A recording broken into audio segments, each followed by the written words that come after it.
እግዚአብሔርን የነገ ቀጠሯችን አናድርገው ክርስቲያኖች። እግዚአብሔር የዛሬውም የነገውም የከነገውዲያውም የሁል ጊዜም መጀመሪያም የመጨረሻ ምርጫችን ነው። ከአማራጮቻችን መካከል አንዱ አይደለም አምላካችን። በፍጹም ሊሆንም አይችልም። ከምን ጋር እናወዳድረዋለን? እንደው ልንሰጠው የምንችለው ምንም ነገር ባይኖርን ክርስቲያኖች ንጹህ ልብ ለእግዚአብሔር ይዘንለት እንምጣ። መዝሙር 50 ላይ ልበ አምላክ ቅዱስ ዳዊት ይሄን ያለ የሚለው መስዋዕትንስ ብትወድ በሰጠው ነበር፣ ግን የሚቃጠለው መስዋዕት አንተን ደስ አያሰኝም። ለእግዚአብሔር መስዋዕቱ የተሰበረ ምንድነው አለ? ልብ ነው አለ። ከዚህ ሥርዓተ አምልኮ ልንፈጽምበት ከተሰበሰብንበት ቤተ መቅደስ በላይ የኔና የናንተን ሰውነት ነው የሚፈልገው ክርስቶስ። እሱን ነው የሚፈልገው።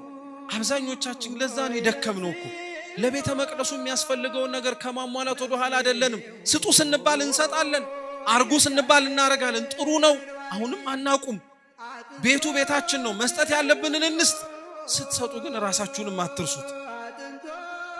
ስታደርጉ ግን እግዚአብሔር አምላክ እናንተንም እንደሚፈልጋችሁ አትዘንጉት። ለእግዚአብሔር